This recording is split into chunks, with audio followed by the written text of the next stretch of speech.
안녕하세요. 네, 평안하셨죠? 이렇게 목소리가 작습니까? 네. 하여튼 반갑습니다. 우리 하나님께 먼저 기도드리겠습니다.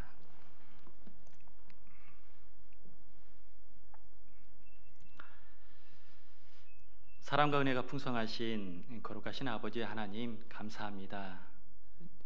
죄인된 저희를 구원해 주시고 지금까지 주님 안에, 복음 안에 살아갈 수 있도록 인도해 주시고 보호해 주시며 지켜 주심을 진심으로 감사합니다. 구원받은 저희들이 이 마지막 때에 살아가는 동안 우리에게 속한 사람들에게 복음을 전하고 또 주님 앞에 서는 날 부끄럽지 않도록, 또 주님 앞에 서는 날 우리에게 속한 모든 이뤄진 영혼들이 함께 주님 앞에 설 수 있도록 은혜 베풀어 주시고, 또 복음을 더 힘있게 전할 수 있도록 또한 기회를 주시옵소서. 이 마지막 때에 저희들의 믿음을 지킬 수 있도록 우리에게 필요한 말씀으로 붙잡아 주시고 위로해 주시고 또 함께 해 주시기를 부탁을 드립니다. 주일을 맞이해서 저희들의 발걸음을 말씀 앞에 인도해 주시고 그 말씀을 통해서 우리의 마음을 날마다 일깨워 주시며 그 말씀에 위로받고 힘있게 살아가는 저희들이 되게 해 주시옵소서. 구원받은 저희들이 하나님 앞에 혹여 변화되지 않는 그러한 모습으로 인하여 하나님의 영광을 가려우지 않도록, 또 복음을 전하는 데 있어서 그 복음에 막는 일을 하지 않도록 늘 우리의 자신을 말씀을 통해서 일깨워 주시고 붙들어 주시옵소서. 오늘도 우리에게 허락하신 말씀 속에서 참으로 하나님의 뜻이 무엇인지를 분별할 수 있는 마음을 주시고 지혜를 주시옵소서. 오늘 주일이지만 함께하지 못한 믿음의 형제 자매님들 기억해 주시고, 어느 곳에 있든지 어느 형편에 있든지 주님께서 함께해 주시고 도와주셔서 항상 하나님 앞에 온전한 믿음을 가지고 끝까지 살아갈 수 있도록 하나님 또한 은혜 베풀어 주시옵소서. 국내뿐만 아니라 해외 곳곳에 말씀을 전하고 계시는 많은 선교사님들, 그의 가족을 지켜주시고 복음이 전해지는 곳곳마다 하나님이 역사하셔서 많은 이들이 구원함을 얻도록 주님 함께해 주시옵소서. 오늘 또 말씀의 시종을 주 성령께만 부탁드립니다. 우리를 사랑하시는 예수님 이름으로 기도드렸습니다. 아멘. 네, 성경 구약 성경 열왕기하 13장을 보시겠습니다.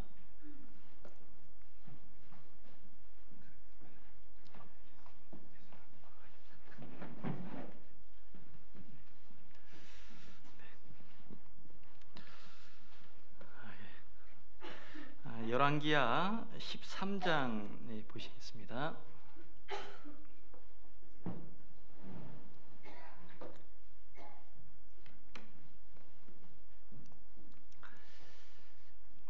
구약성경 584페이지 정도 있습니다. 열왕기하 13장입니다.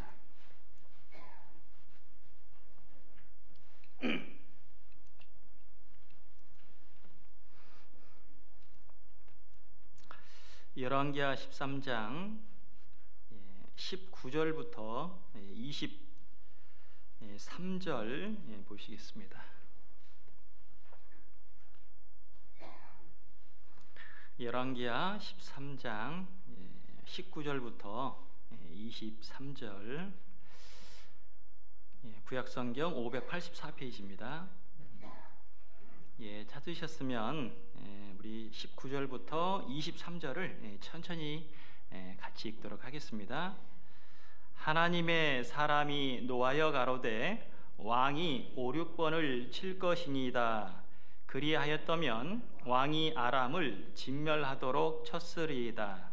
그런즉 이제는 왕이 아람을 3번만 치리이다 하니라. 엘리사가 죽음에 장사하였더니 해가 바뀜에 모압 적당이 지경을 범한지라. 마침 사람을 장사하는 자들이 그 적당을 보고 그 시체를 엘리사의 묘실에 들이던지매 시체가 엘리사의 뼈에 닿자 곧 회생하여 일어섰더라. 여호아하스 왕의 시대에 아람 왕 하사엘이 항상 이스라엘을 학대하였으나 여호와께서 아브람과 이삭과 야곱으로 더불어 세우신 언약을 인하여 이스라엘에게 은혜를 베풀어 긍휼히 여기시며 권고하사 멸하기를 즐겨 아니하시고 이때까지 자기 앞에서 쫓아내지 아니하셨더라. 네, 반갑습니다. 하나님의 은혜로 이 해남을 오늘까지 3번이나 이렇게 오게 하셨습니다. 작년 10월에 온 것 같은데요, 벌써 1년 만에 해남을 또 이렇게 오게 하셨는데, 저는 참 좋은데 우리 형제 자매님들은 어떨 줄 모르겠어요. 목소리가 작다니까요. 좋은 것은 크게 표현을 해 주셔야 됩니다. 속으로 아무리 좋아요라고 해도 제가 모르잖아요. 저만 좋으면 안 되는데요.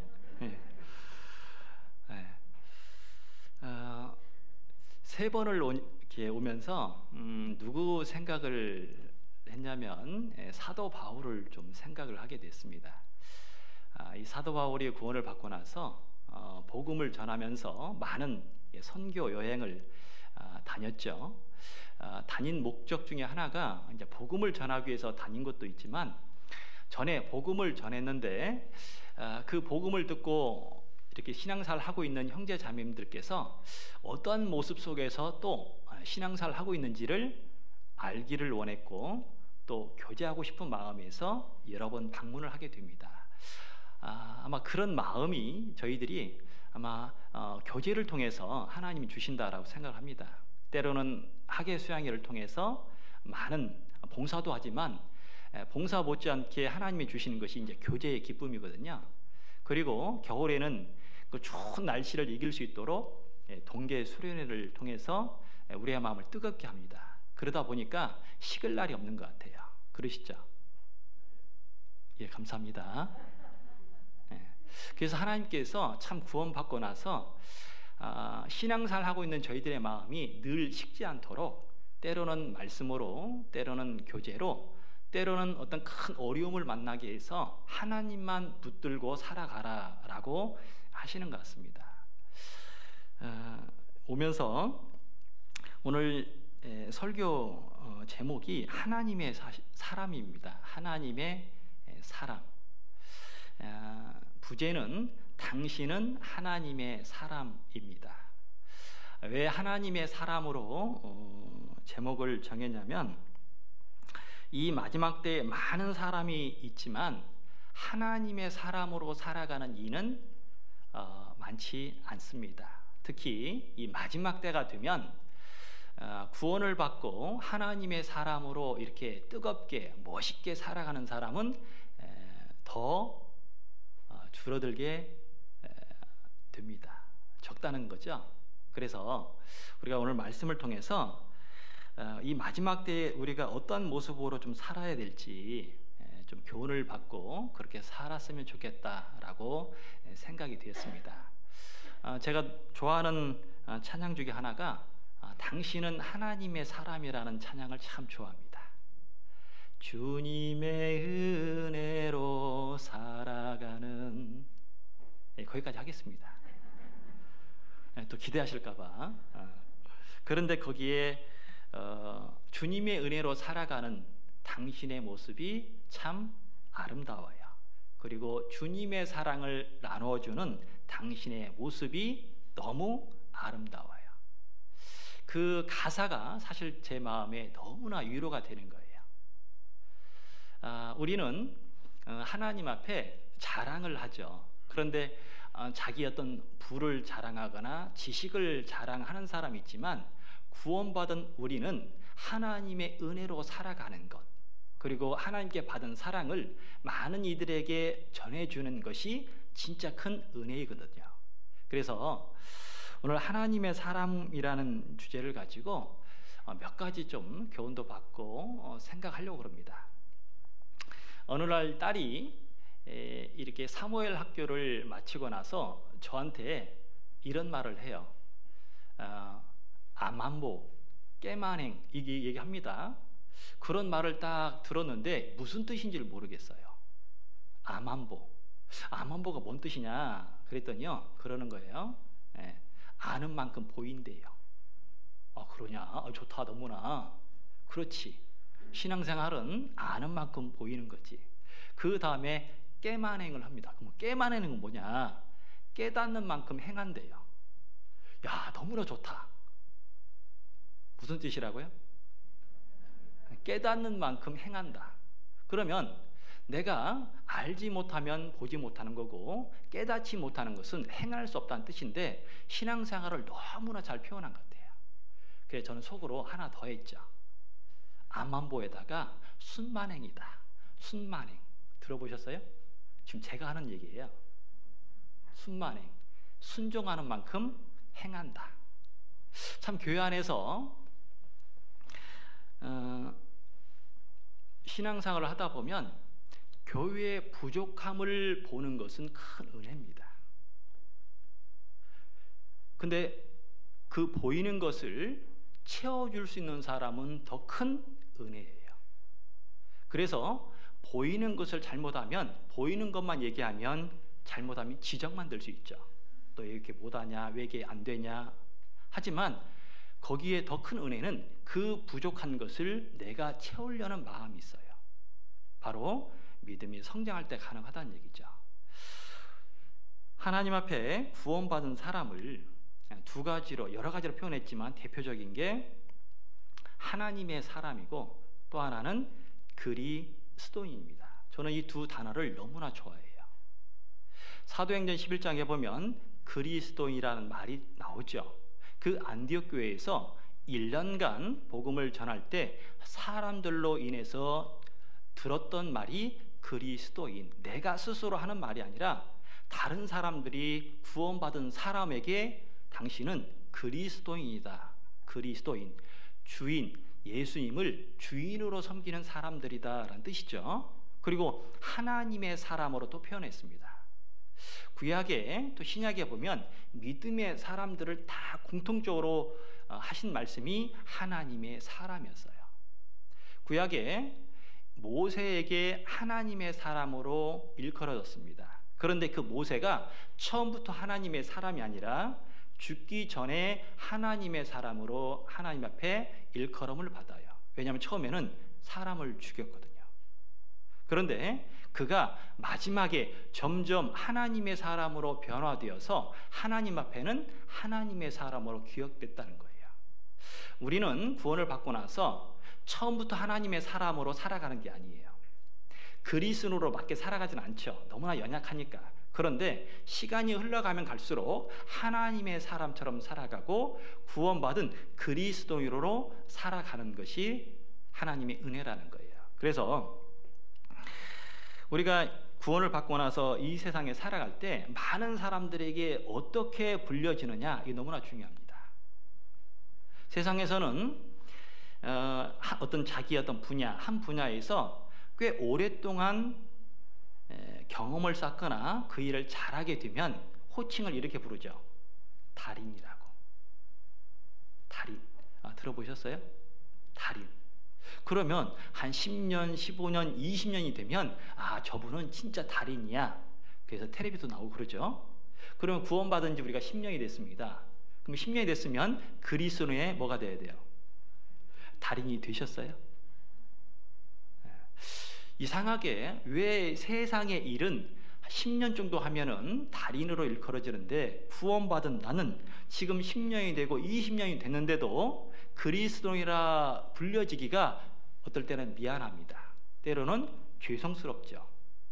왜 그럴까요? 항상 하나님 앞에 그 이름에 맞는 생활을 해야 되는데 어떨 때는 그 이름에 맞는 생활을 하다가 조금만 불편하거나 뭔가 환경이 어려워지면 그리스도인으로 살아가는 것보다 내 마음대로 살아야겠다라는 생각 속에서 살아가니까 안 된다는 거죠. 자, 하나님이 구원받은 사람에게 여러 가지를 주셨는데 먼저는요, 이 구원받은 사람에게는 소망을 주셨는데 살아있는 소망을 주셨다라고 말씀하셔요. 그래서 베드로전서 1장에 보면 거듭나게 하사 산 소망이 있게 하시네. 자, 거듭나게 하셨죠. 그러니까 거듭난 사람, 구원받은 사람은 소망이 죽은 소망을 구하지 않아요. 그래서 살아있는 소망. 하나님 앞에 내 기도가 사라져 버릴 것을 위한 기도가 아니라 쇠하지 않냐고 영원히 남는 그것을 위해서 기도한다는 거죠. 자, 여기 줄을 잡아 놓으시고 우리 신명기를 잠깐 보실까요? 신명기 11장입니다.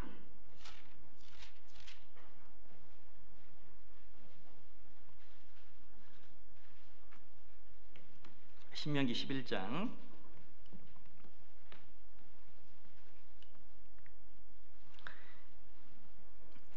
11장 10절입니다. 구약성경 278페이지 신명기 11장입니다.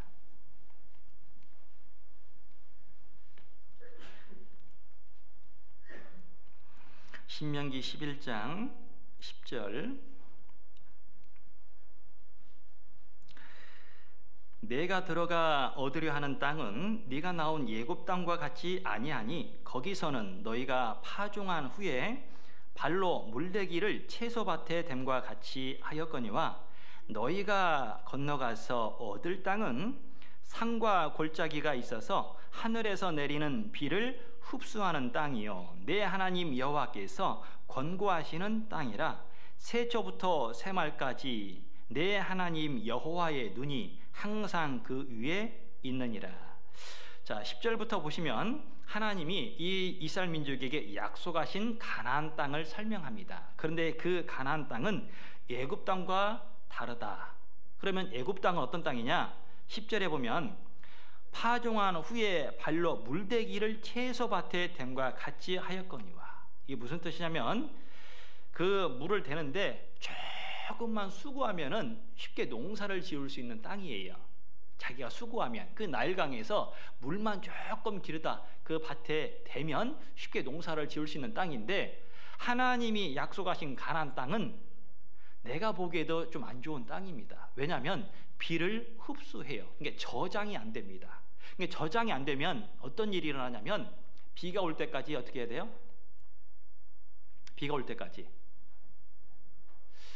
안 해보셨나요? 비가 올 때까지 기다려야 돼요.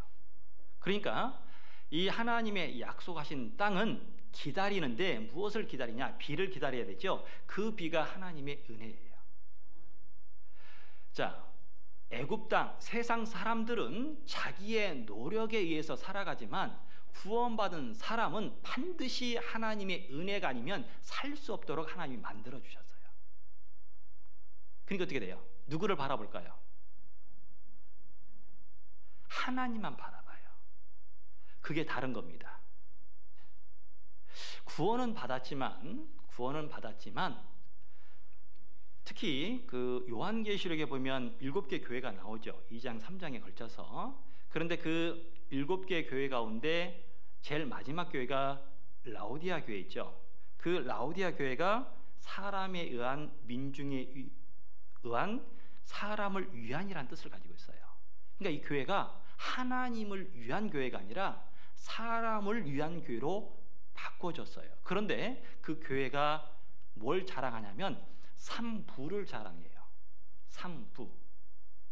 나는 부자라 부요하여 부족함이 없다. 삼부를 자랑하죠. 그 삼부가 뭘 만들어내냐면 나는 부자고 부요함이 있고 부족함이 없다라고 얘기하지 않습니까? 그러면 부족함이 없으니까 특징이 뭐냐? 구하는 게 없는 거예요. 모든 것을 가지고 있는데 구할 필요가 있겠습니까? 다 가지고 있는데 구할 필요가 있겠어요? 야고보서를 읽어보면 하나님이 이런 말씀하시잖아요. 부족하거든 꾸짖지 아니하시고 후히 주시는 하나님께 구하라. 누구에게요? 네, 부족하거든. 하나님은 왜 애굽 땅과 같은 좋은 땅을 주시지 않고 우리 보기에도 좀 안 좋은 땅이에요. 비를 흡수하는 땅이죠. 이유가 있습니다. 그 부족함이 도리어 하나님을 찾도록 만들어가는 거예요. 우리가 이제 구원을 받고 나서 가끔 하나님 앞에 의문을 이렇게 드릴 때가 있어요. 왜 구원받은 사람은 좀 잘 살면 안 됩니까? 그러죠? 호응을 안 해주시네. 왜 구원받은 사람 잘 살면 안 돼요? 부자로 살면 안 됩니까? 건강하게 살면 안 돼요? 내 자식들이 잘 되면 안 됩니까? 다 잘 되기를 바라죠. 그런데 하나님이 모든 것을 어떤 형제님이나 자매님에게 주신 적이 없어요. 놀라운 게. 우리는 솔로몬 하면 부럽죠.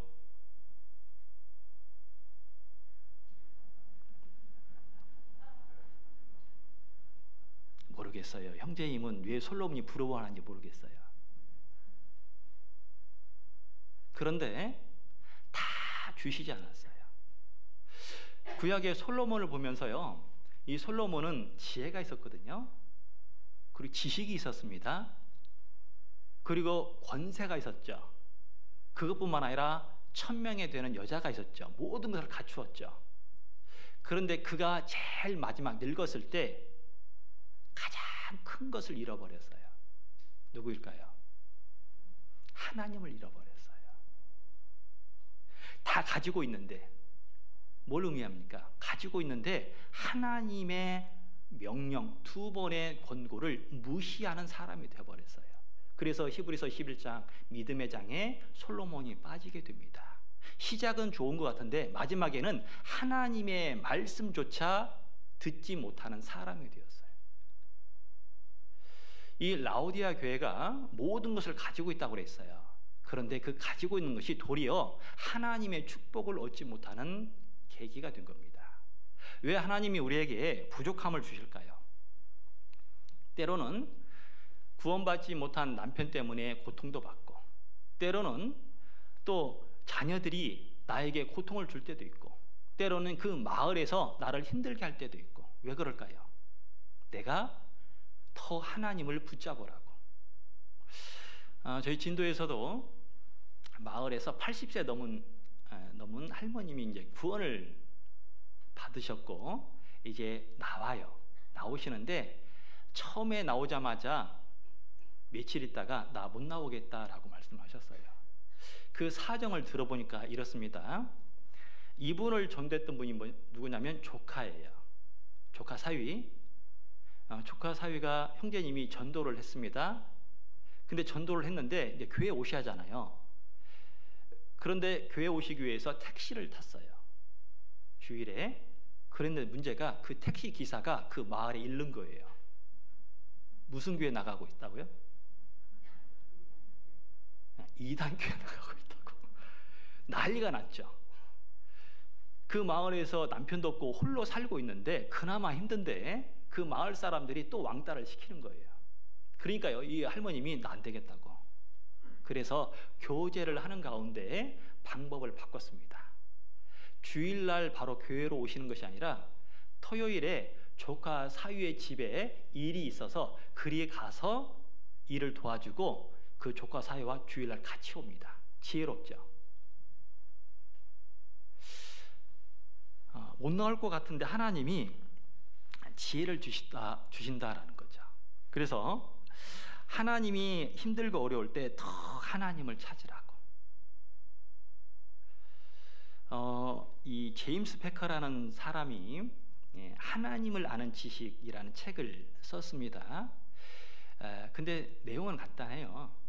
하나님을 아는 지식. 근데 거기에 가장 중요한 게 뭐냐면 하나님을 아는 백성은 강하고 용맹을 발하리라 라고 돼 있어요.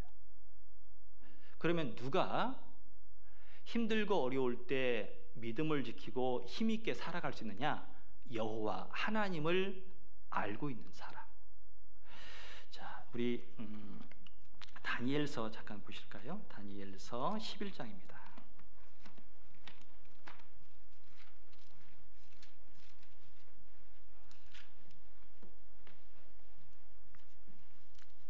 다니엘서 11장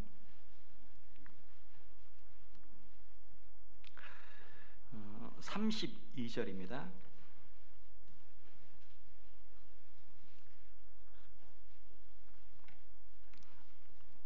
다니엘서 11장 32절, 제가 읽겠습니다. 그가 또 언약을 배반하고 악행하는 자를 괴율로 타락시킬 것이나 오직 자기의 하나님을 아는 백성은 강하여 용맹을 발하리라. 여기에 오직 자기의 하나님을 아는 백성은 어떻게 된다고요? 강하여 용맹을 발하리라. 그래서 구원받은 나는 하나님을 알면 알수록 더 힘있게 살 수밖에 없는 거예요. 근데 내가 알고 있는 하나님이 점점 희미해져요. 그러면 나의 신앙도 약해질 수밖에 없는 거예요. 이 사도 바울은 디모데에게 이런 말씀을 합니다. 하나님의 예수 그리스도의 은혜 속에 있을 때 비로소 강하게 신앙생활을 할 수 있다. 디모데 후서도 잠깐 보시겠습니다.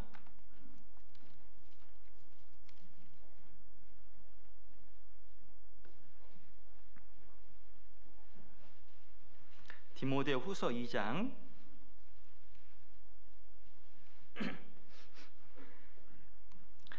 신약성경 343페이지입니다. 2장 1절을 우리 같이 읽겠습니다. 내 아들아, 그러므로 내가 그리스도 예수 안에 있는 은혜 속에서 강하고 또 내가 많은 증인 앞에서 내게 들은 바를 충성된 사람들에게 부탁하라. 저희가 또 다른 사람들을 가르칠 수 있으리라. 자, 2장 1절에 내가 그리스도 예수 안에 있는 은혜 속에서 강하고, 그러면 구원받은 사람은 예수님 안에 있는 은혜 속에 있을 때만 강한 사람이 돼요. 그러니까 신앙생활을 재밌게 할 수 있어요. 은혜 속에 있다면. 그리고 많은 증인 앞에서 내게 들은 바를 충성된 사람들에게 부탁하라. 저희가 또 다른 사람을 가르칠 수 있으리라. 그러면 그 충성이 어디서 나와요? 은혜 속에 있을 때 충성이 나옵니다. 그러면 결국 하나님의 사람은 어떤 사람이냐? 은혜 속에서 있는 사람이 하나님의 사람으로 바르게 살 수 있는 거예요. 그래서 열왕기 하에 찾았던 그 13장에 보면 하나님이 이스라엘 백성에게 은혜를 베풀어 주시는데 그 은혜가 항상 어디 아래에 있을 때 은혜냐면 언약 아래 있을 때만 은혜가 돼요. 자, 처음 찾았던 말씀을 볼까요? 자, 열왕기하 13장 23절입니다. 제가 읽겠습니다. 여호와께서 아브람과 이삭과 야곱으로 더불어 세우신 언약을 인하여 이스라엘에게 은혜를 베풀어 긍휼히 여기시며, 자, 이 말씀을 보시면 언약이 앞입니까? 은혜가 앞입니까? 항상 언약이 앞이죠. 자, 구약에 은혜를 베푸실 때 그냥 은혜를 베푸시지 않고 언약이 있고 그 다음에 은혜가 있습니다. 이게 무슨 뜻일까? 은혜가 될 수 있는 것은 항상 하나님의 말씀, 약속이 있을 때만 은혜가 되는 거예요. 열왕기상에 보면 솔로몬에게 하나님이 은혜를 베푸셨잖아요. 근데 그 은혜조차도 항상 언약이 앞에 있어요. 열왕기상도 잠깐 보시겠습니다. 8장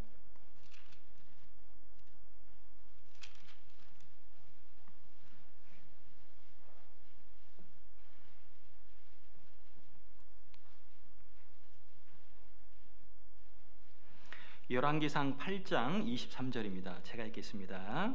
524페이지 8장 23절. 가로되 이스라엘 하나님 여호와여, 상천하지에 주와 같은 신이 없나이다.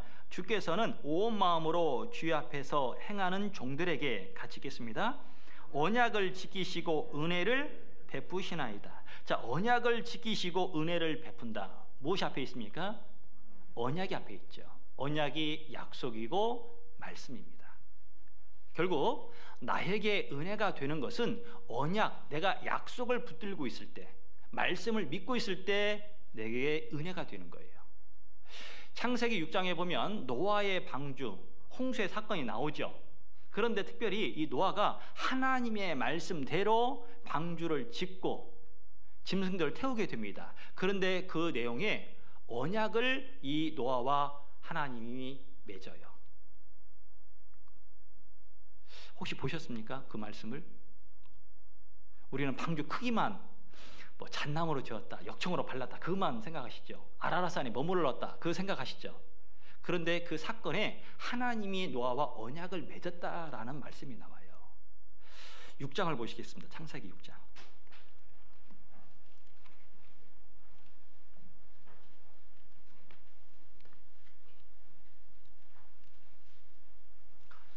창세기 6장 구약성경 8페이지입니다. 6장 18절입니다. 제가 읽겠습니다. 그러나 너와는 내가 내 언약을 세우리니. 뭘 세워요? 언약을 세우리니. 자, 언약을 세웠다, 언약을 맺었다. 그래서 노아가 22절, 노아가 그와 같이 하되 하나님이 자기에게 명하신 대로, 같이 읽겠습니다. 다 준행하였더라. 왜 다 순종했을까? 바로 언약을 맺었죠. 언약을 붙들었죠. 결국 이 노아는 하나님과 맺은 언약 속에, 언약으로 인해서 다 순종의 모습으로 나와요. 그게 언약 아래에 있는 사람의 특징입니다. 하나님의 말씀 아래에 있다는 것은 그 말씀대로 내가 다 순종하려고 애를 써요. 그런데 반대로 언약을 맺지 못한 사람의 특징은 뭐냐? 6장 1절부터 보면 이 하나님의 아들들이 사람의 딸들을 보고, 여기 6장 2절에 보시면요, 하나님의 아들들이 사람의 딸들의 아름다움을 보고 자기들의 좋아하는 모든 자로 뭘 삼아요? 아내를 삼는지라. 자, 무엇이냐면 자기가 눈에 보이는 대로 무조건 예쁜 여자를 데리고 아내를 삼아버려요. 절제가 없죠. 자기 마음대로 하죠. 바로 언약 아래 있지 못한 사람은 약속대로, 언약대로 살지 않고 자기의 생각에 의해서 살아갑니다. 결국 어떤 일이 일어나냐면 그 방주에도 타지 않죠. 가장 큰 불순종의 모습이에요. 그래서 이 언약 아래 있을 때 바로 은혜가 있다는 거예요. 그러면 그 은혜가 무엇일까? 하나님이 우리에게 주신 은혜, 가장 큰 은혜는 사실 우리를 구원받게 한 것이 가장 큰 은혜죠. 그리고 또 은혜는 무엇일까요? 바로 은혜 속에 하나님 안에서 하나님을 위해서 살아갈 수 있도록 하는 것이 은혜가 되는 거예요. 이 은혜라는 뜻이 카리스라는 뜻이 있어요. 카리스? 그 뜻이 아닙니다. 카리스. 그런데 카리스마 혹시 들어보셨죠? 칼이 있냐? 그런 뜻이 아닙니다. 은혜를 받은 사람이 카리스마예요. 보통 우리는 어떤 리더십이 있거나 뭔가 진취적이거나 어떤 멋있게 살아가는 사람, 힘있게 살아가는 사람, 카리스마가 있다고 그러죠. 그런데 하나님 앞에 카리스마는 은혜 속에서 살아가는 사람. 참 저분은 하나님의 은혜로만 살아가는 것 같아. 왜냐하면 간증을 들어보면 되거든요. 간증을 들어보면 처음부터 끝까지 하나님만 나와요. 무슨 뜻이죠? 카리스마가 있는 사람이에요. 하나님만 나옵니다. 구약의 대표적인 사람이 요셉이라는 사람이 있어요. 요셉의 일생을 보면 참 기구합니다. 그렇죠? 자기는 꿈만 꾸었거든요. 그런데 10명의 형들이 자기를 미워해. 또 자기가 아버지의 심부름을 위해서 그 100km나 되는 헤브론에서 도단까지 한 100km 되거든요. 그 먼 거리를 다 가가지고 아버지 심부름 때문에 왔다 하니까 자기를 어떻게 돼요? 팔아버리죠. 구덩이에 넣고 나중에 팔아버리게 됩니다. 애굽으로 팔아갔는데 거기서 종살이를 하게 됩니다. 거기다가 원치 않는 감옥에까지 들어가죠. 그 요셉을 그러한 모습만 보면 참 불쌍하다라는 생각이 들어요. 그러면 그게 은혜일까요? 형들에게 미움을 받았어요. 또 팔려갔어요. 애굽으로. 그리고 종살이합니다. 심지어는 감옥에까지 들어갔어요. 여러분, 이게 은혜일까요?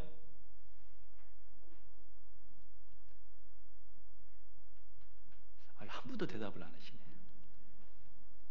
한번 생각해 보셔요. 자, 이제 또 한번 또 질문을 던져볼게요. 그러면 이제 그 감옥에서 나와서 꿈을 해석을 해서 총리가 됐어요. 2인자가 됐습니다. 멋있죠? 또 결혼을 했어요. 재미지겠죠. 자식을 낳았어요. 의미 오지죠. 그런데 헤어졌던 가족을 만났어요. 와, 그러죠. 그게 은혜죠. 어떠세요? 자, 제가 왜 말씀을 드리냐면 그 요셉의 일생 가운데 어떨 때 은혜고 어떨 때 은혜가 안 된다라고 내가 생각하고 있을까요? 우리는 항상 잘 되면 은혜를 받았다 그래요. 잘 될 때, 결혼하고 어떤 높은 위치에 올라가고 자식들 잘 되고 헤어졌던 가족 만나고 그러면 은혜 받았다라고 생각합니다. 그러면 사람들에게 미움을 받고 고통 속에 있고 내가 원치 않는 종살이하고 심지어는 자기를 모해해서 그 모함받아서 감옥에 들어가고 그런 것들은 은혜가 아니죠. 그런데 한번 생각을 해보셔요. 이 요셉이 생각하는 은혜가 뭘까 도대체? 거기에 답이 있습니다. 왜냐하면 그 답을 모르면 모든 것이 잘 될 때만 은혜고 안 됐을 때는 불행하다고 생각하기 때문에 그렇습니다. 자, 창세기 39장 보실까요?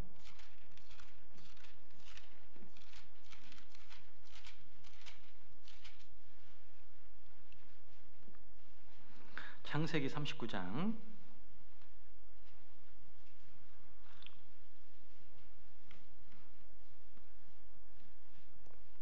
창세기 39장 2절입니다. 1절부터 제가 읽겠습니다. 39장 1절입니다. 요셉이 이끌려 애굽에 내려가매 바로의 신하 시위대장 애굽 사람 보디발이 그를 그리로 데려간 이스마엘 사람의 손에서 그를 산이라. 여호와께서 요셉과 함께 하심으로 그가 형통한 자가 되어 그 주인 애굽 사람의 집에 있으니. 자, 여기에 2절에 보시면 하나님께서 요셉과 함께 하셨다 그랬죠. 그런데 함께 하심으로 그가 요셉이 형통한 자가 되었다. 자, 여기서 말하는 형통은 잘 보세요. 내가 잘 되는 게 형통이 아니에요. 내가 만사 형통을 누리는 것이 형통이 아닙니다. 그게 은혜가 아니라는 거예요. 그러면 총리가 되고 가족을 만나고 결혼하고 자식을 낳는 것도 사실은 그게 답은 아니라는 거예요. 그러면 정답이 뭐냐? 이 2절에 나와 있죠. 하나님께서 누구와 함께 하셔요? 요셉과 함께 하심으로 이게 은혜입니다. 마태복음 28장에 보면 내가 너희와 세상 끝날까지 항상 너희와 함께 하시리라 라고 약속하셨죠. 그게 은혜입니다. 임마누엘 하나님, 예수님을 설명하죠. 우리와 함께 하신다라는 약속의 말씀이잖아요. 그러면 이 요셉에게 가장 큰 은혜는 뭐냐면 내가 사람들의 미움을 받는 것보다 내가 총리가 되는 것보다 더 큰 게 뭐냐? 하나님이 나와 함께 하신다라는 것을 잊지 않았다는 거예요. 하나님이 함께 하시지 않으면 내가 지금 받은 것도 은혜가 안 돼요. 못 봅니다. 그래서 베드로전서 4장에 보면 누가 말을 하려면 하나님이 하시는 주시는 말씀으로, 누가 봉사하려면 하나님이 공급하시는 힘으로 하라고 그랬죠. 그래야 하나님께 영광을 돌린다고 그랬어요. 하나님이 나와 함께 하신다라는 것을 내가 알고 있으면 있어도 은혜고 없어도 은혜인 거예요. 왜 요셉이 처음에 많은 고난을 받았을 때 그렇게 형들을 미워하지 않고 원망하지 않고 왜 그랬을까요? 바로 함께 하시는 하나님을 믿었거든요. 이제 그 가족들을 만나게 됩니다. 그런데 이 요셉이 아주 멋있는 말씀을 해요. 말을 하죠. 당신들은 나를 팔았지만 나를 보내신 이는 누구라고요? 하나님이 보내셨다. 자, 우리 같았으면 어떻게 할까요? 그 사람 만나면, 그 형들을 만나면 너 죽어. 이런 말 하면 안 되죠. 그랬단 얘기입니다. 그러니까 하나님을 보지 못하면 육신의 마음으로 판단하고 미워하는 마음이 생깁니다. 그런데 요셉은 흔들리지 않았어요. 심지어는요, 원치 않는 감옥에 들어갔죠. 자, 원해서 감옥에 들어갔어요? 그러니까 우리가 구원을 받고 나서 특히요, 신앙생활 하다 보면 많은 사람들이, 특히 세상 사람들이 미워할 때가 있고요, 심지어는 교회 안에서도 나를 좋아하는 사람도 있으면 좋겠죠. 근데 어떨 때는요, 오해하는 일도 있어요. 그리고 내가 하기 싫은데 그 일을 하라고 할 때도 있죠. 왜냐면 감옥에 들어갔잖아요. 그런데 이 요셉은 그 사람을 보는 것이 아니라 누구를 봤냐면 하나님을 보게 됩니다. 하나님을 보니까 마음에 요동이 없는 거예요. 누가 봤어요? 누구를 봤습니까? 하나님을 본 거예요. 그게 구원받은 나에게 가장 큰 은혜입니다. 내가 어떤 상황에서도 하나님만 볼 수 있다면. 아주 위급한 상황, 급한 상황, 억울한 상황 있죠. 아마 제가요, 이 교회 안에서 갓 구원받고 이제 구원받은 지 얼마 되지 않고 이렇게 오해하는 일들이 참 많이 발생을 하는 것 같아요. 오해. 근데 그 오해를 어떤 말을 듣게 되면 참 힘들죠. 네. 뭐 해남교회는 그런 일이 없으니까요. 제가 이제 경험한 거니까 오해를 참 받게 됩니다. 근데 참 힘들더라고요. 분명 내가 잘못해서 받는 오해도 있을 것이고 잘했는데도 받는 오해가 있지 않습니까? 그런데 그때 참 하나님 보는 게 너무나 중요합니다. 그런데 그게 쉽지 않다는 거죠.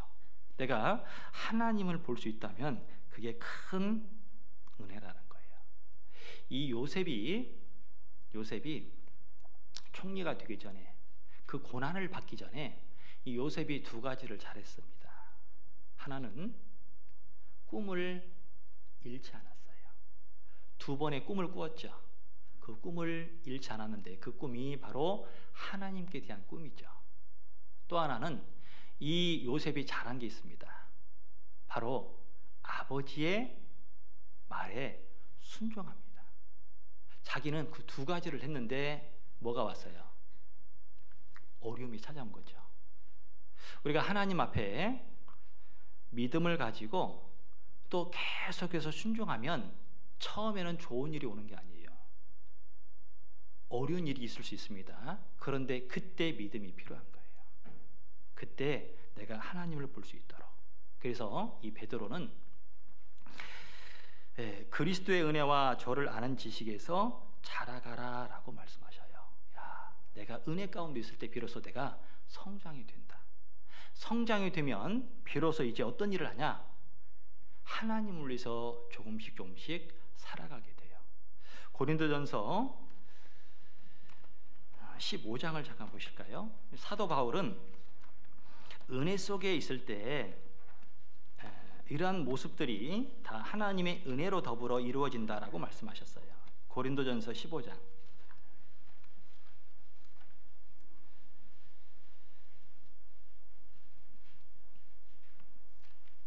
고린도전서 15장 10절입니다.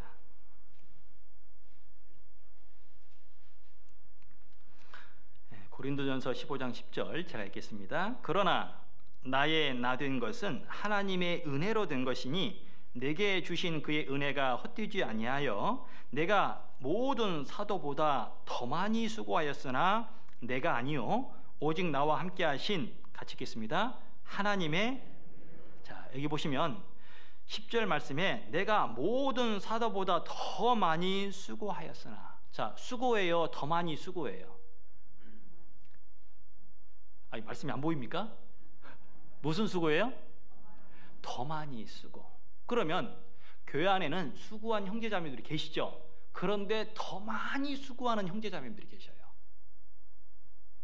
그러면 더 많이 수고하는 그 형제자매들의 특징이 뭐냐? 다 은혜예요. 은혜라고 여겨지는 거예요. 은혜. 그러니까 더 수고하는 거예요. 그래서 이 사도 바울은 내가 복음의 일꾼이 되었다, 이게 은혜예요. 그리고 죽었다가 다시 사신 자 예수님을 위해서 살아가는 것도 은혜예요. 그리고 더 많이 수고하는 것도 은혜예요.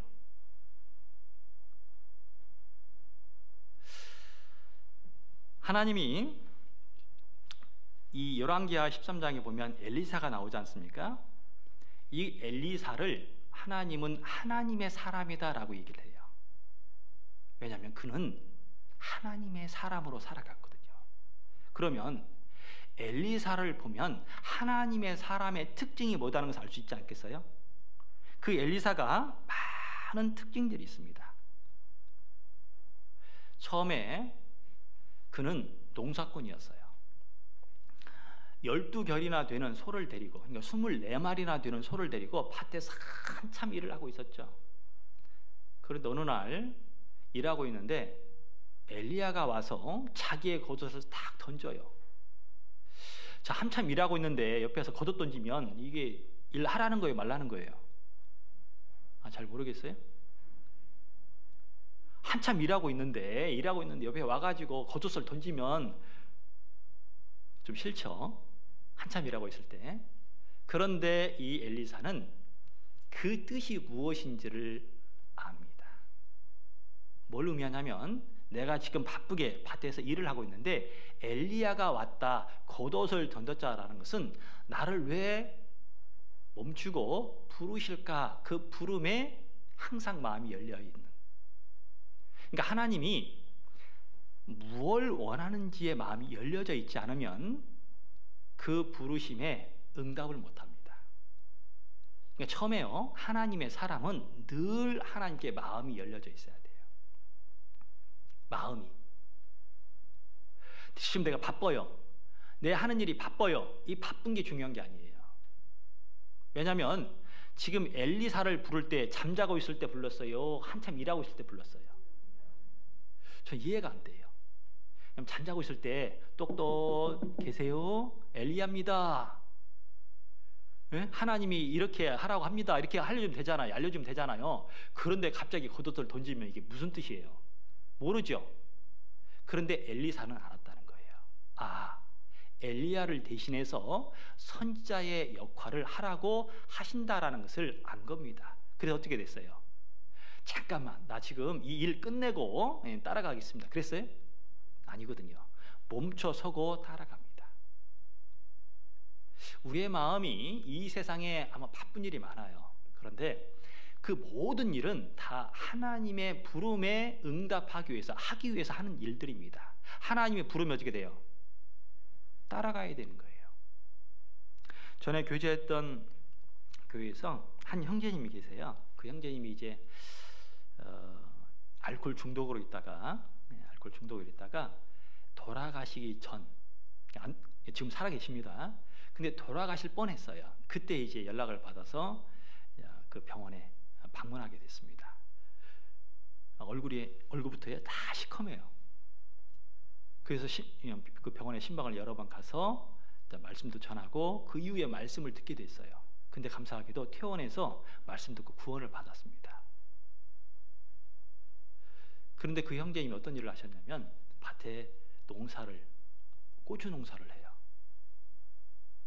근데 그 형제님이요, 구원 받고 나서 이제 어떤 봉사를 하냐면 차량 봉사를 해요. 차량 봉사 참 힘들죠. 제가 잘못했습니다. 힘들지 않는데 제가 힘들다라고 하니까 제가 참 미안합니다. 힘들지 않은데 힘들다라고 해서. 그런데 그 형제님이 그렇게 형제님들이 많이 안 계신 곳에 이제 차량 봉사를 하는데 참 열심히 하세요. 근데 이제 차량 봉사 때문에 제가 말씀을 하는 것이 아니라 그 형제님이 잘하는 게 있어요. 뭘 잘하시냐면, 교회에서 이런 일이 있는데요, 그러면 일을 하다가 바로 오십니다. 이게 쉬울까요, 어려울까요? 해남은 다 하셨죠? 해보셨죠? 목사님이 아이고 이게 일이 있어요, 그냥 일 놔두고 다 오시잖아요, 다들. 그런데 그 형제님이요, 그 형제님이 일을 하다가 이런 일 좀 있는 것 같아요. 근데 바로 옵니다. 제가 그 모습에 의해서 감동을 받았어요. 그 형제님은 구원받은 지 얼마 안 된 분입니다. 그리고 알코올 중독이었죠. 그 가정이 썩 좋은 환경은 아니에요. 그런데 하나님께 받은 은혜가 너무나 큰 거예요. 너무나 크니까 하나님이 부르실 때 내 마음을 열고 함께하는 것은 당연하다는 거예요. 하나님은 엘리사를 쓰실 수밖에 없는 것이 마음이 열려져 있습니다. 하나님 앞에. 그리고 나서 선지자로 부르실 때 또 하나의 시험을 하게 됩니다. 그 시험은 열왕기하 2장에 보면 이제 그 엘리야가 승천할 때가 돼요. 그런데 승천하기 전에 이 엘리사를 이상하게 뭐랄까요? 이 뺑뺑이라 그럴까요? 이런 단어는 좀 그렇지만 지역을 4군데를 옮기게 됩니다.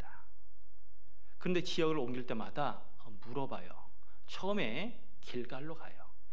길갈로 가서 이 엘리사에게 물어봐요. 너 여기 머물러 있어라. 됐다. 너 여기까지다. 너 여기 머물러 있어. 그런데 놀랍게도 이 엘리사가 아닙니다. 내가 당신을 떠나지 않겠습니다 라고 하니까 그 다음에 이 엘리야가 나를 베델로 부르신다 라고 얘기합니다. 그리고 또 베델에 갔습니다. 베델에 가서 똑같은 말로 엘리사에게 물어봐요. 너 여기 머물러 너 수고했지? 그냥 여기까지 해. 됐어.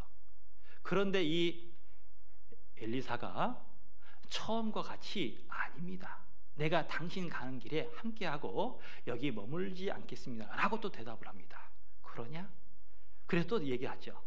이제 나를 여리고로 보내신다 해서 또 여리고로 갑니다. 여리고 갔는데 또 물어봐요.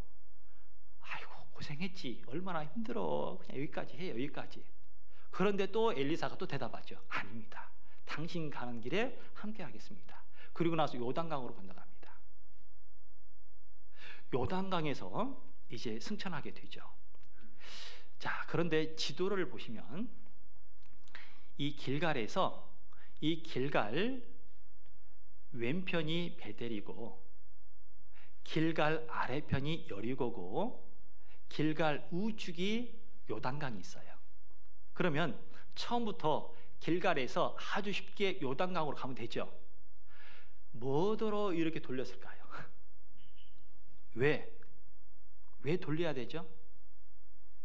분명 그 길갈, 베델, 여리고는 뜻이 있습니다. 근데 시간 관계상 그 말씀을 못 드리고 왜 이렇게 돌렸을까요? 하나님의 사람인데 하나님은 하나님의 사람으로 만들어갈 때 제일 또 중요한 것이 마음이거든요. 그러면 길갈, 베델, 여리고는 뭘 의미하냐면 내가 이런 어려움이 있는데 끝까지 나와 함께 할 거냐? 네가 지금 가족도 구원받지 못하고 이런 큰 어려움 속에 있는데 그래도 복음 안에 살려고 애를 쓰냐? 너 지금 주일날 교회 나오기 힘들지 않아? 마을에서 욕하고 따돌리고 왕따시키고 그런데 너 교회 나올 거야? 그런 일 있겠죠. 그런 일들이 있어서 얘기를 하는 거예요. 너 여기 머물러 있어. 너 여기까지 해. 그냥 괜찮아. 너 구원 받은 게 어디야? 너 그냥 구원 받은 걸로 그냥 끝내. 거기까지만 해. 라고 생활 가운데에서 그런 시험과 유혹들이 찾아옵니다. 어떻게 해야 돼요? 우리의 모습이 잘못하면 길갈은 굴러갔다라는 뜻입니다. 베델은 하나님의 집이란 뜻이고 여리고는 승리한 곳이에요. 어떤 사람은 내 죄가 굴러갔다 그곳으로 멈춰 있는 사람도 있고 어떤 사람은 베델, 교회가 좋아. 교회 나오는 것이 좋아. 거기까지 생각하는 사람이 있고 어떤 사람은 싸워서 영적 전쟁을 통해서 이겼던 사람이 있죠. 그 승리한 것으로 만족하는 사람이 있을 수 있어요. 거기까지 할까 내가 신앙생활을? 그런데 왜 하나님이 이 엘리사를 이렇게 돌릴 때 이 길갈에 있을 때 이 엘리야가 처음부터 길갈에서 나를 요단강으로 부른다라고 하지 않고 길갈에 있어서 물어볼 때 너 여기 머물러 있으라 라고 할 때 엘리사의 대답을 듣고 나서 그 다음에 코스로 인도해 주실까요? 참 궁금합니다. 처음부터 하나님이 나를 길갈에서 요단강으로 나를 인도한다라고 일러주면 참 좋을 텐데 왜 나를 길갈에서 베델로, 베델에서 여리고로, 여리고에서 요단강으로 인도하게끔 이렇게 대답을 듣고 난 다음에 그 다음에 코스를 일러줄까요? 하나님은 내 마음이 준비가 안 돼 있으면 그 다음에 코스로 인도를 못해요. 하나님의 축복을 내가 받아야 되는데 아직 내 마음이 준비가 안 돼 있어요. 하나님은 교회 가운데 큰 것을 주시려고 그러는데 내 마음이 아직 받을 준비가 안 돼 있어요. 우리는 가끔 기도를 이렇게 얘기합니다. 수많은 기도를 하는데 어떤 사람이 그래요. 하나님께 비를 달라고 기도해요. 그런데 어떤 사람은 기도만 하는 사람이 있고 어떤 사람은 바켓을 준비를 해요. 어떤 사람이 기도의 사람이죠? 네? 기도만 하는 사람이에요. 이 물 받을 이 바켓 이 대야를 준비하는 사람이에요. 기도의 사람은 받을 것도 준비를 한다는 거예요. 기도만 하는 것이 아니라 하나님은 우리에게 축복을 주시길 원합니다. 더 좋은 것을 주시길 원하는데 문제는 내 마음이 뭔가 아직 준비가 안 돼 있어요.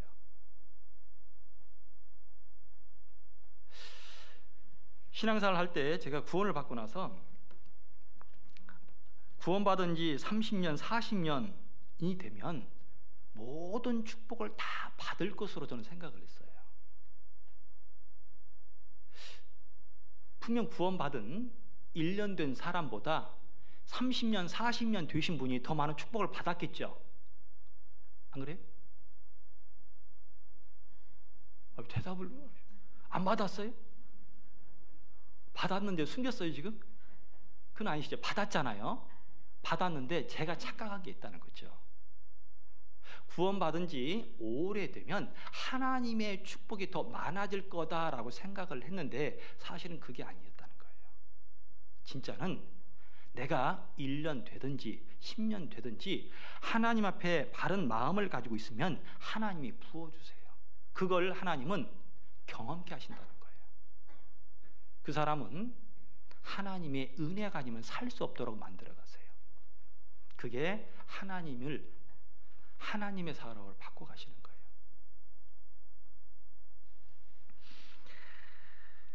하나님의 그 시험을 받고 넘어갔던 이가 구하는 것이 달라질 수밖에 없어요. 그래서 이제 이 엘리야와 엘리사가 요단강을 건너갑니다.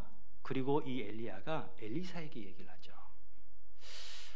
네게 필요한 게 뭐냐, 뭘 원하느냐라고 얘기합니다. 그때 이 엘리사가 당신의 영감 갑절을 원합니다 라고 얘기하죠. 이제 조금 있으면 이 엘리야는 불병거 불말 타고 승천합니다. 자, 나 같으면 뭘 원할까요? 나 같으면 저는 불말 불병거 한번 타보고 싶어요. 이왕이면.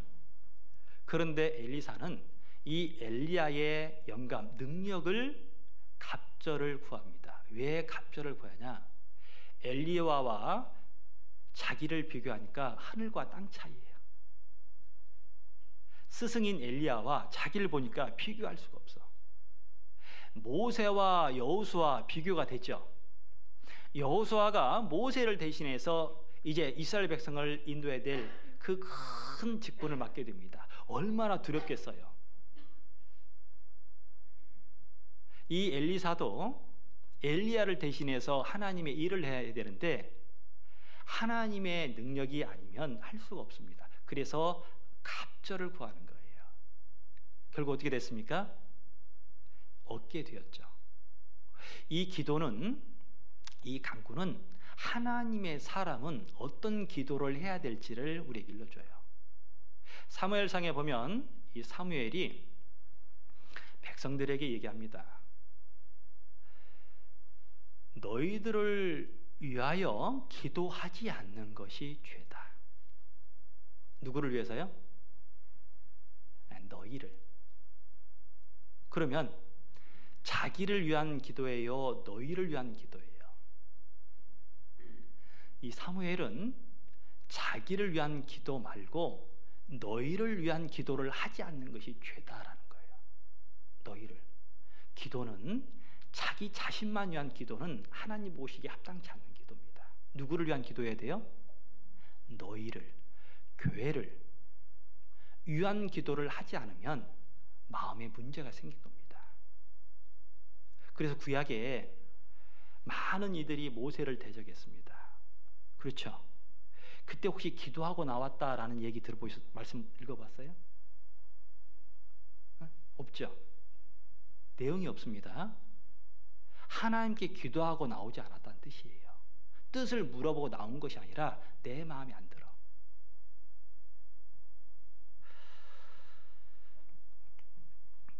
이 엘리사는 하나님 앞에 마땅히 구할 것을 구하게 됩니다. 그게 하나님의 사람이라는 거예요. 받고 가시죠. 그래서 하나님은 이 마지막 때에 왜 나에게 더 힘든 일을 주실까? 때로는 감당할 수 없는 그런 환경을 만들어 가실까? 또 기도하라고. 혹 네가 기도할 때 네 자신을 위한 기도만 했다면 바꿔서 너희를 위한 기도를 해라. 백성을 위한 기도를 하고 교회를 위해서 기도해라. 형제 자매를 위한 기도를 해야 된다. 그게 하나님 보시기에 합당한 기도라는 거예요. 그리고 또 이 엘리사에게 하나님이 주시는 마음 중에 하나가 화를 낼 수 있는 마음을 줬어요. 무슨 마음이요? 근데 여기서 말하는 화는 잘못된 화가 아니라 거룩한 의분, 분노를 말합니다. 처음 찾았던 열왕기하 13장을 보실까요?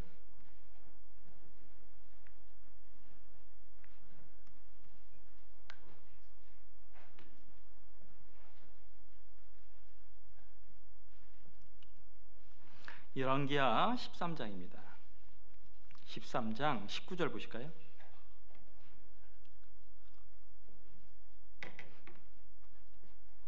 (13장 19절) 하나님의 사람이 노하여 가로되 왕이 5-6번을 칠 것이니이다. 그리하였다면 왕이 아람을 진멸하도록 쳤으리이다. 그런즉 이제는 왕이 아람을 3번만 치리다 하니라. 자, 19절 하나님의 사람이 노하여. 자, 이때 엘리사는 지금 죽을 병에 걸렸어요. 이제 조금 있으면 죽을 수밖에 없습니다. 그런데 죽을 수밖에 없는 엘리사가 자기 병의 어떤 고민에 빠진 것이 아니라 어떻게 하면 이 이스라엘이 아람에 의해서 구원을 받을까, 벗어날까라는 생각에 계속 기도하고 묵상 가운데 있는 사람입니다. 그런데 어느 날 여기 북쪽 이스라엘에 요아스 왕이 찾아왔죠. 그러면서 이스라엘의 병거와 마병이여 하며 얘기를 하고 찾아옵니다. 그때 이 엘리사가 살을 취해서 창문을 열어서 살을 쏘시고 그리고 살들을 취해서 땅에 칠하라고 요구를 합니다. 그랬더니 이 왕이요 3번 치고 그치는 거예요. 그 모습을 보고 이 엘리사가 화를 냅니다. 도대체 무슨 뜻일까? 여기에 이 엘리사가 봤던 게 뭐냐면 그 왕의 마음에 만약에 이 아람에서 아람을 벗어날 수 있는 어떤 그런 마음 있잖아요. 그 잘못된 것을 그 마귀의 세력에서 벗어날 수 있는 그 마음이 3번으로 그쳐서 하나님의 사람이 봤을 때는 그게 마음에 안 든 거예요. 부족한 거예요. 왜 3번 치고 그칩니까? 5-6번을 칠 것이니 쳐야 되는데 자기 생각, 왕의 생각에는 이 정도 하면 됐다라고 하지만 하나님이 사람이 봤을 때는 부족한 거예요. 하나님의 사람은 하나님의 것이 아니면 절대 만족을 못 누립니다. 만족할 수가 없는 거예요.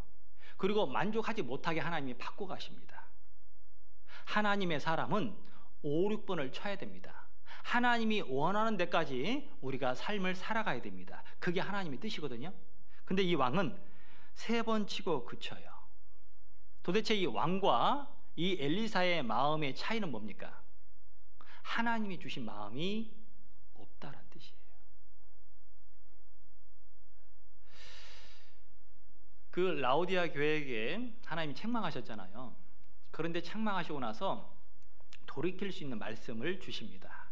그런데 그 말씀이 회개하라, 열심을 내라, 열심을 내라라고 책망하셔요. 도대체 열심이 뭐냐? 뜨거움이거든요.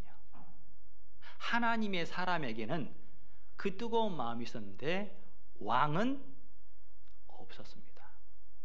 엘리야의 마음에는 특심이 있던 뜨거움이 있었죠. 그 뜨거움이 무엇을 보게 하시냐?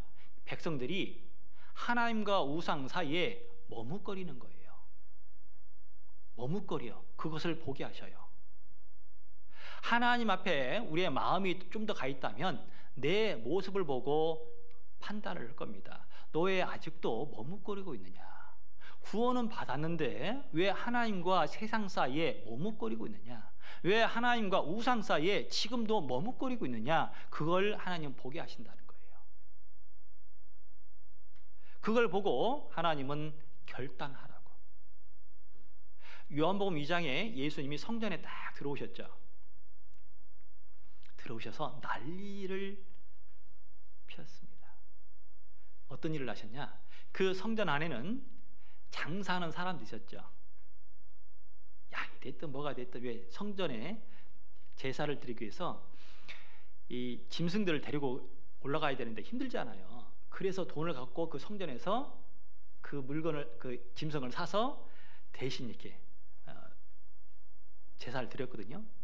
근데 거기서 장사하고 있었습니다. 근데 예수님이 들어가서 내 아버지의 집은 기도하는 집인데 왜 장사하는 집으로 만드냐? 그래서 다 내어 쫓으셨죠. 왜 그 이전에는 그런 일이 없었을까요? 왜 내어 쫓는 일이 없죠? 성전에 누가 안 들어오셨어요? 예수님입니다. 주님이 거기 계시면 가만히 있을 수가 없어요. 구원받은 내가 주님의 사랑을 받고 매일매일 살아갑니다. 그 주님의 사랑이 항상 내 마음에 꽉 차 있으면 어떻게 될까요? 꽉 차 있어요. 주님이 내 마음에 꽉 차 있어요. 어떻게 하실 것 같아요? 주님이 들어오면 바뀌기 시작합니다. 주님이 내 삶에 들어오면 바뀌어지기 시작하고 내 마음에 들어오면 바뀌어지기 시작해요. 키가 작았던 난쟁이 삭개오가 있었죠. 세리장입니다. 높은 사람이죠. 그런데 그가 예수님을 보고자 하는 마음에 예수님에게 다가가는데 어려움이 생겼죠. 자기는 키가 작으니까 안 보이지 않습니까? 그래서 뽕나무 위로 올라갑니다. 위에서 봤더니 예수님이 보이죠. 근데 갑자기 예수님이 찾아와서 오늘 내가 네 집에 유하여야 하겠다라고 합니다. 그래서 예수님을 자기 집에 초대합니다. 초대할 때 어떻게 해요? 있는 모습 그대로 보여줘요? 청소할까요? 우리 자매님들 만약 목사님이 신방 와요. 했다 모르겠다 있는 대로 보여줘야지. 그럽니까? 네? 자, 일단은 제일 먼저 숨기는 게 뭐예요? 한두 가지가 아니신가 봐요. 깨끗한 모습을 보여주겠죠. 근데 이 난쟁이 삭개오가 주님이 딱 집에 오시니까 놀라운 말을 합니다. 내 집의 재산의 절반을 나눠주겠습니다. 이게 쉬워요, 어려워요? 너무나 어려운 겁니다. 그리고 내가 토색한 일이 있으면 4배를 갚겠습니다 라고 말을 합니다. 자, 뭐가 바뀌었어요? 그 욕심쟁이 삭개오가 뭐가 바뀌었죠? 나눠주는 사랑을 알게 됩니다. 주님이 만약에 우리 집에 오신다, 내 마음에 오신다 그러면 사랑이 점점 커지게끔 되어 있어요. 전에는 받기만 했죠. 왜냐하면 이 세리장이 있잖아요. 그럼 뭘 걷어요?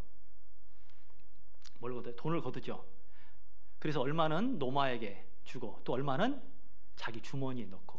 그럼 지금까지 어떤 인생을 살았냐? 자기만을 위한 인생을 살아왔던 사람이에요. 근데 그가 예수님을 만나고 어떤 사람으로 바뀌냐? 나누어 주는 사람으로 바뀝니다. 주님이 내 안에 들어오 있었어요. 내 삶에 들어오면 전에는 무조건 달라고만 했었습니다. 구원을 받은 이후에도 형제 자매님들에게 나 좀 챙겨주시고 좀 주세요.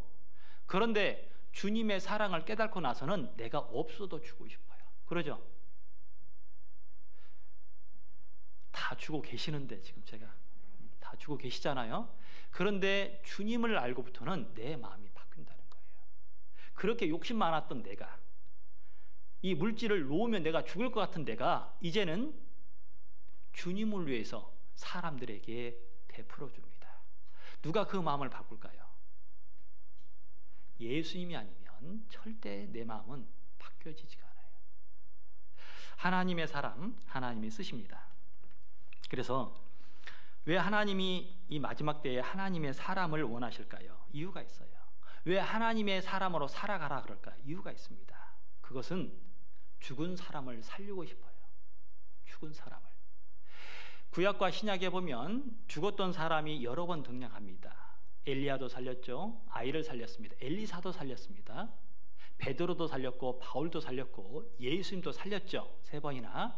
그런데 여기에서 죽었어요, 엘리사가. 그런데 하나님은 그 죽은 엘리사를 통해서 죽은 사람을 살립니다. 대단하죠. 어떻게 죽었는데 또 죽은 사람은 살릴까요? 왜냐? 그 사람이 누구예요? 하나님의 사람이기 때문에 하나님은 그 사람을 반드시 쓰십니다. 하나님의 사람을 내버려 두시지 않아요. 이해가 되세요? 믿음을 지키고 하나님을 위해서 살려고 그러고 하나님의 사람으로 살아왔던 사람을 하나님께서 그 사람을 내버려 두실 것 같아요? 아닙니다. 그 사람을 죽었는데도 죽은 그 시체, 그 사람을 살립니다. 열왕기하 여기 13장을 보시면요, 13장 20절입니다.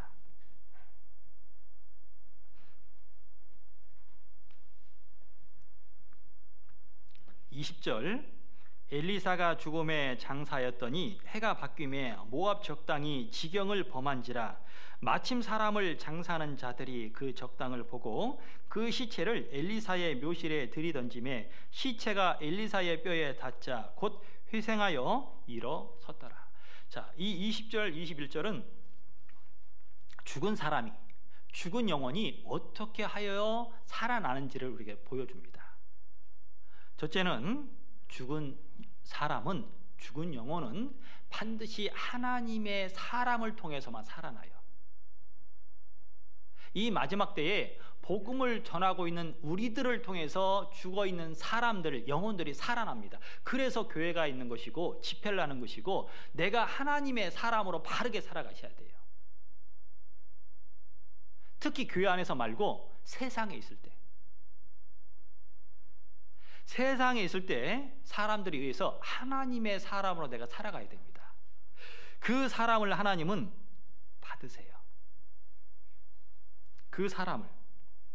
그리고 그 하나님의 사람인 엘리사를 여기 11절에 보면 마침 사람을 장사하는 자들이 그 적당을 보고 그 시체를 엘리사의 묘실에 들이던지매, 여기 죽어있는 사람을 옮기는 사람들이 있죠. 근데 옮길 때 한 사람이 아니고 여러 사람이 등장합니다. 뭘 설명하냐면 죽은 사람을 이 하나님의 사람, 그 뼈에 닿게 하기 위해서는 반드시 한 사람이 아니라 여러 사람이 필요합니다. 왜 여러 사람이 필요할까? 마가복음 2장에 보면 중풍병자 한 사람이 있습니다. 그런데 그 한 사람을 옮기려고 4사람을 등장을 시켜요. 처음에는요, 이 내용을 보니까 좀 이해가 안 됐어요. 왜냐하면 4사람 말고 2사람도 가능하죠. 한 사람도 가능하죠. 그런데 4사람을 등장시켰습니다. 알고 봤더니 그 사람이 누워있는 침상에 딱 4명이 들 수 있도록. 그리고 왜 4사람일까? 만약에 2사람이면 그 사람들까지는 갈 수 있을 것 같아요. 그런데 그 사람들로 인해서 어디까지 못 가요? 예수님 앞에까지는 못 가는 거예요. 왜? 옮기는 가운데 힘을 다 빠졌어요. 만약에 두 사람이면 그렇다는 거죠. 그런데 네 사람이니까 앞에 있는 사람들을 놔두고 어디로 올라갑니까? 지붕 위로 올라가는 거예요. 네 사람이니까. 그리고 네 사람이니까 지붕을 뜯고 마지막에 가장 중요할 때 줄을 네 사람을 통해서 맞춰서 내릴 수 있는 거예요. 만약에 두 사람이면 힘이 다 빠졌잖아요. 그럼 어떻게 돼요? 어떻게 됩니까? 포기를 합니다. 일단 사람들이서 포기를 하고요. 그리고 지붕을 뜯을 때 돈이 좀 들어가잖아요. 돈 때문에 또 포기할 수도 있습니다. 또 하나는 마지막에 줄을 매달아서 내려 보내야 되는데 그게 위험할 수 있거든요. 근데 네 사람은 어떤 장애물을 만나도 문제가 안 돼요. 어떤 사람을 만나도 문제가 안 됩니다. 어떤 경제적인 어려움이 있어도 문제가 안 돼요. 그리고 진짜 중요한 것은 마지막 때 마음을 맞춰서 손을 가지고 예수님 발 앞에 내려놓을 수가 있는 겁니다. 그래서 네 사람이 필요한 거예요. 여기에 왜 장사하는 자들이 나왔을까요? 장사하는 자들. 이 장사하는 자들은 그 죽은 사람과 관련된 사람들이에요. 누가 죽은 영혼에게 복음을 전할까요? 누가? 그 죽어있는 영혼과 관계 있는 사람이 찾아가고 복음을 전하는 겁니다. 그리고 구원받은 데가 특히 어르신들 계시잖아요. 가족들이 구원을 받지 못한 그 어르신들이 꽤 많습니다. 말 한마디 못하고 진짜 속으로만 기도하고 가족들이 왔을 때도 아무것도 하지 못하고 애만 태우는 그런 부모님들이 너무나 많아요. 그럴 때 더 기도가 필요합니다. 장사하는 자들이라고 그랬잖아요. 분명 우리에게 함께하는 사람들이 필요합니다. 그리고 여기 21절에 보시면 그 적당을 보고 그 시체를 엘리사의 묘실에 들이던짐에 시체가 엘리사의 뼈에 닿자 곧 회생하여 일어섰더라. 여기 그 시체가 누구의 뼈에 닿다고 그랬어요? 엘리사의 뼈죠. 왜 하필이면 엘리사의 뼈일까? 다른 사람의 뼈도 있을 텐데. 이 엘리사의 뼈, 그 뼈는 예수님을 의미합니다. 죽어있는 사람은 반드시 예수님을 만나야 살아나고 십자가를 만나야 살아갑니다. 그리고 복음을 만나야 살아나는 거예요. 다른 사람의 뼈는 소용이 없습니다. 죽어있는 사람이 살아날 때도 십자가가 필요하고 예수님이 필요한 것처럼 나의 신앙이 살아나는 이유도 살아날 때도 예수님을 붙잡을 때만 내가 살아나요. 신앙이. 예수님이 돌아가실 때 양옆에 강도가 있었잖아요. 근데 마지막에 그 강도들의 그 무릎의 뼈를 부러뜨리죠. 확실하게 죽음을 확인하기 위해서 다리를 부러뜨립니다. 그런데 예수의 뼈는 부러뜨리지 않아요. 시편에 보면 예수님의 뼈를 보호하셨다 그랬어요. 보호하셨다. 그러면 왜 강도들의 뼈는 부러지고 예수님의 뼈만 온전해질까? 그것은 죄인들의 목적, 소망, 계획들은 죽음에 이르러서 다 어그러져요. 네? 구원받지 못한 사람들의 계획, 소망들은 죽을 때 다 부도가 나는 것들이에요. 그런데 부도가 안 나는 게 있죠. 사라지지 않는 게 있죠. 예수님에 관련된 모든 것들은 부러지지 않아요. 하나라도. 그래서 예수님이 약속하신 것들이 하나라도 깨지지 않기 때문에 우리가 그 주님을 위해서 살아갈 수 있는 겁니다. 그리고 우리에게 원하는 게 있어요. 이사야 26장을 보실까요?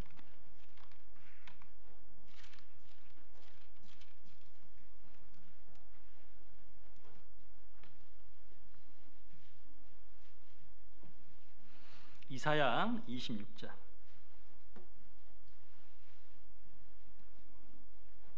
이사야 26장 3절입니다.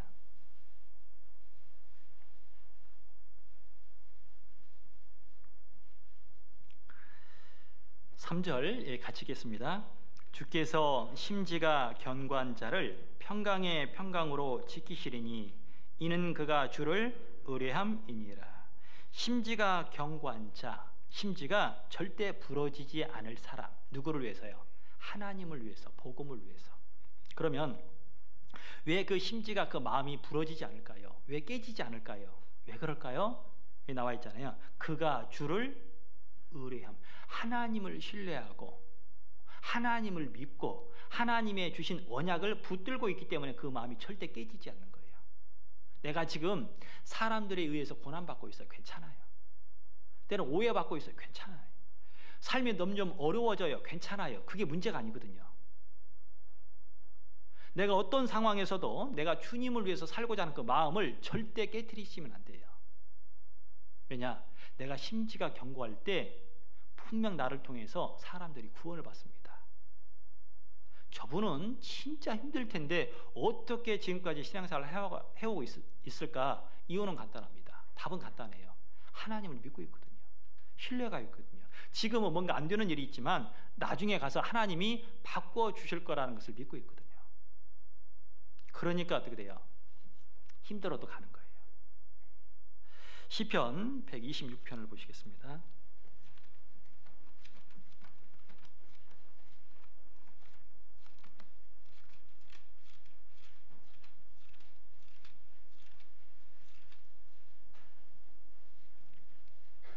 시편 126편 5절입니다.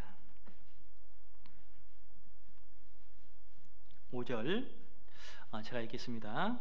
구약성경 898페이지입니다. 시편 126편 5절입니다. 눈물을 흘리며 씨를 뿌리는 자는 기쁨으로 거두리로다. 6절 같이 읽겠습니다.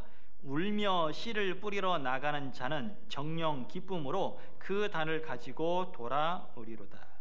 자, 5절 6절 말씀을 보면 씨를 뿌리러 말씀을 전할 때, 복음을 전할 때 눈물을 흘린다라는 것은 어려운 상황이라는 뜻이거든요. 근데 어려움 가운데서도 씨를 뿌리러 나가요. 참 울면서 씨를 뿌리러 나가요. 그 상황이 얼마나 힘들겠어요. 그런데 6절에 보면 답이 나와 있어요. 여기에 울며 씨를 뿌리러 나가는 자는 정령 기쁨으로 그 단을 가지고 돌아오리로다. 여기 정령이 반드시 100%라는 의미를 가지고 있어요. 자, 정령. 그러면 정령이라는 것은 그 단을 거둔다는 거예요, 안 거둔다는 겁니까? 씨를 뿌렸는데 단을 거둔다는 거예요. 씨를 뿌렸는데 거두는 것은 단이에요. 단 아세요? 네?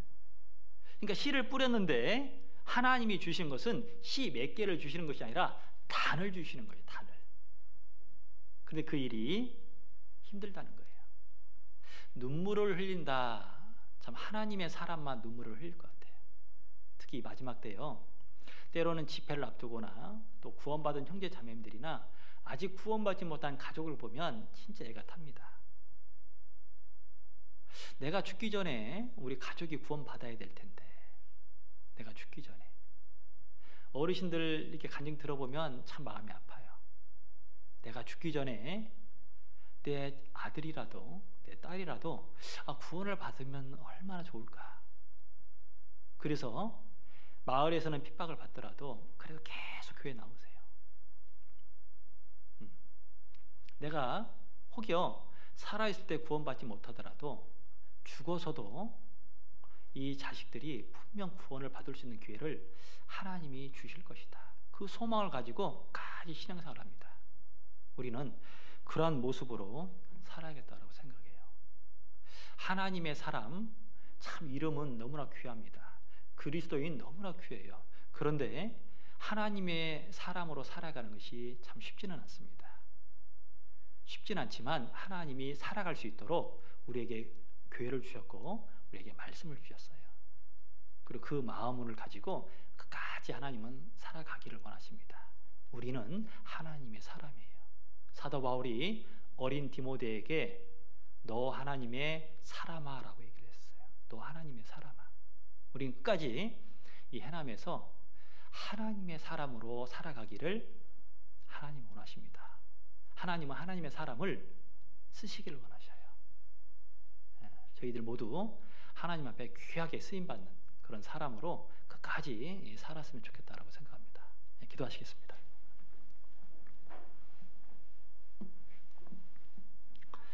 하나님 아버지 감사합니다. 이 마지막 때에 우리가 어떤 모습으로 살아야 될지를 오늘 엘리사를 통해서 하나님의 사람의 란 주제로 말씀을 상고하며 교훈을 받았습니다. 하나님의 사람이 어떤 마음을 가지고 살아가고 있는지, 또 어떤 것으로 기도해야 될지, 또 항상 하나님을 의뢰하고 끝까지 우리의 마음이, 우리의 심지가 견고해져서 흔들림 없이 주님 것을 바라보고 살아갈 수 있도록 주님 도와주시옵소서. 해남교회를 통해서 하나님의 교육하신 모든 일들이 이루어지기를 원합니다. 우리 각자의 신앙을 지켜주시고 또 구원받지 못한 많은 이들에게 용기 내어 담대히 복음을 전할 수 있도록 또 하나님께서 함께해 주시옵소서. 오늘도 우리에게 우리 마음에 또 힘있는 말씀으로 또 위로해 주시고 붙잡아 주시고 함께해 주심을 진심으로 감사드립니다. 모든 것 주님께 감사드리며 우리를 사랑하시는 예수님 이름으로 기도드렸습니다. 아멘.